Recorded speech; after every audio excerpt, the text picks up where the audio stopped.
నాకు బుక్ అయిన ప్రతి మేకప్ ఆర్డర్‌కి నేను కూడా సెల్ఫ్‌గా రెడీ అయ్యి ఉండాలండి. సెల్ఫ్ మేకప్ అనేది చాలా ఇంపార్టెంట్. నేను రెడీ అయ్యి వెళ్తే క్లయింట్స్ మీలాగా లైట్‌గా వేయండి అని అడుగుతారు. లైట్‌గా ఎలా మేకప్ వేసుకుంటానో చూడండి. ముందుగా సీరం అప్లై చేస్తానండి విటమిన్ సి. ఆఫ్టర్ వచ్చేసి మాయిశ్చరైజర్ పెడతాను. ప్రైమర్, లాస్ట్‌లో సన్ స్క్రీన్ పెడతా. నా స్కిన్ చాలా బాగుండే అండి. మధ్యలో నాకు కొంచెం హెల్త్ బాలేకుండే. బ్యాక్ టు బ్యాక్ ఆర్డర్స్ ఉండడం వల్ల సరిగ్గా ఫుడ్ తీసుకోలేదు నేను. డీహైడ్రేషన్ అయిపోయింది. అదేంటో గానీ ఇవన్నీ 3 మంత్స్ బిఫోర్ బుకింగ్స్ అయితున్నాయి కదా. కరెక్ట్ ఎగ్జాక్ట్ సీజన్ టైంకి నేను సిక్ అయితుండే. నాకు ఉంటే ఒకటే 5 డేస్ కంటిన్యూగా మార్నింగ్ 5 టు నైట్ 12 వరకు ఆర్డర్స్ ఉంటాయి. అలా 5 డేస్ కంటిన్యూగా ఉంటాయి.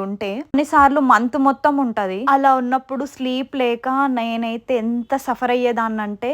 ఇంకొక విషయం అండి, ఇది ఎలా అంటే ఈ మధ్య ఈవెంట్స్ 1:00 ఉంటున్నాయి, 2:00 ఉంటున్నాయి ముహూర్తాలు. టైం అనేదే లేదండి. ఎప్పుడంటే అప్పుడు ఉంటున్నాయి కాబట్టి ఆ ఎఫెక్ట్ నాకు చాలా పడింది అనమాట.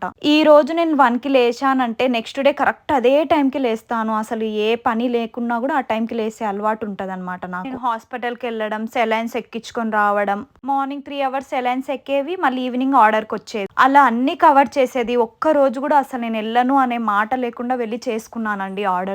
నాకు చాలా ఇష్టము మేకప్ చేయడం అంటే. అండ్ నన్ను ట్రస్ట్ చేసి వాళ్ళు బుక్ చేసుకున్నారు 3 మంత్స్ బ్యాక్. నేను హ్యాండ్ ఇవ్వడం అస్సలు కరెక్ట్ కాదని చెప్పి నేను వెళ్ళేదాన్ని. చూసారు కదా సెల్ఫ్ మేకప్ ఎలా వేసుకుంటానో. ధర్మాతోనూ వేసుకుంటాను.